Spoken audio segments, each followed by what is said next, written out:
琴日有 fans 問我，佢話佢喺度諗一個問題：依家股市經歷咗幾十年，喺裏面嘅股民對於股票嘅技術面、基本面同埋人性，基本上係多多少少都有了解嘅，可能都有自己嘅交易模式。但係點解仲有咁多人蝕錢呢？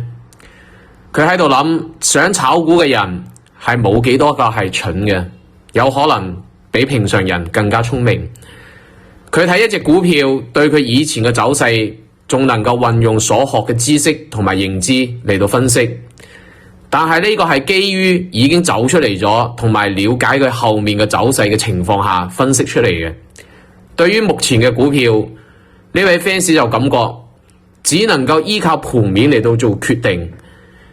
咁係唔係對於股市嚟講，以往嘅經驗都唔係好有用呢？更多嘅係對人性嘅了解嚟到做判斷。對於能夠喺股市裏面生存落嚟，而且能夠揾錢嘅人，要克服邊一啲問題呢？其實呢個 fans 問嘅呢個問題係一個好問題。首先係股市經歷咗幾十年，而唔係股民喺裏面打滾咗幾十年。滾滾長江，淘盡英雄，一浪拍一浪。所以喺股市永遠都有人入嚟，但係唔使幾耐時間又出返去。而能夠喺股市10年如一日屹立不倒嘅人少之又少，更多係熊市一嚟，好多人就會躺平，賬戶瞓住唔喐，所以冇幾多人係真正10年磨一劍嘅。其二就係，雖然好多老友記喺股市已經有10年、20年，但係更多嘅係喺牛市嘅時候先至出嚟嘅。熊市嘅時候，可能甚至連賬戶嘅密碼都唔記得咗。所以佢哋唔係話穿越牛熊，而係騎熊等牛。但係喺等嘅過程當中，事實上學習嘅人係少之又少嘅。更多嘅係牛市一嚟嘅時候，就急急腳喺網上訂幾本書，或者開始睇其他技術方面嘅嘢。如果睇嘅係經典嘅呢，可能仲好，譬如話巴菲特、段永平呢啲系列。但係最得人驚嘅，一上嚟就係學嗰啲游資心法，點樣降妖擒龍，點樣1年10倍，呢啲都係浮躁、滿是喧囂嘅嘢，唔值得大多數人去學習。或者講，好多人都知道要學習，但係大多數人都揾唔返以前喺學校讀書嗰種紮實專注嘅狠勁。其三，對技術面同埋基本面多多少少係了解嘅。但係呢一個係一個好致命嘅因素，就好似冇邊一個醫生因為多多少少識一啲病理就敢去開刀做手術，正係因為識得多多少少而唔係紮紮實實，所以呢個反而成為咗蝕錢蝕大錢嘅原因。正因為佢識，所以佢敢去做，但係佢偏偏又識得唔夠全面，所以到最後啊，佢唔係懷疑市場，而係懷疑人生。點解好多人都覺得自己乜嘢都識啦，但係依然都做唔好交易，做唔好股票呢？因為你識嘅只係道理，而唔係原理。你知道嘅係呢件事，而唔係知道呢件事背後嘅運行規律。就好似大部分人一入股市就知道乜嘢係 K 線，一個禮拜左右就知道咩係均線，但係背後嘅邏輯或者話要幾年嘅功夫先至能夠感受到出嚟嘅。譬如好多人用 K 線嚟到睇行情嘅升同埋跌，但係西方以前用嘅呢係點狀圖，唔通冇 K 線行情就唔會升唔會跌啦咩？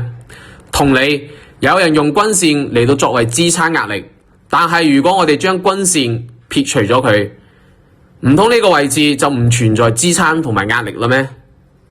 技術面因為門檻比較低，所以好多人都覺得自己打滾咗幾年就識啦。但係呢啲基本上都係喺百度啊隨便一搜就知道嘅。你所謂嘅懂，只係名稱、名詞、名義，而唔係明理。而相反，基本面門檻就比較高。畢竟一上嚟啊，唔擺出幾個經濟學家、首席、特聘專家呢啲咁樣嘅頭銜，係壓唔住場嘅。所以唱衰嘅人比較少。畢竟要唱衰嘅話，咁可能仲要識得一啲 CPI、PMA 呢啲咁樣嘅數據，而反觀技術面一上嚟，可能你就會覺得 MACD 嘅所謂嘅金叉死叉唔準。事實上佢的確係滯後性嘅，但係可能你冇真正明白，所有嘅技術分析並唔係用嚟預測嘅，而係用嚟應對嘅。所以多多少少嘅了解係冇用嘅，必須要扎扎實實，懂得佢嘅利弊之道。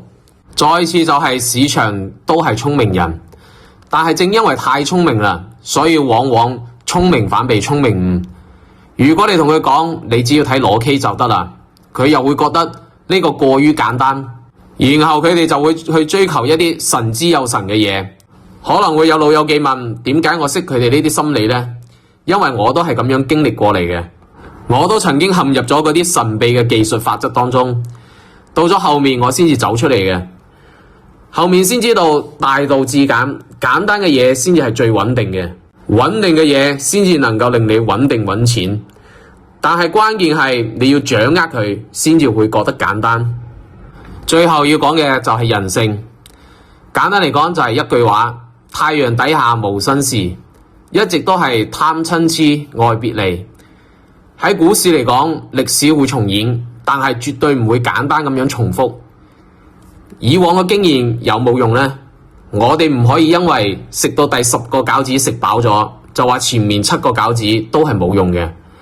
前面嘅經驗可能冇辦法幫我哋做好應對，但係如果冇前面嘅經驗，我哋甚至都唔知道點樣去應對。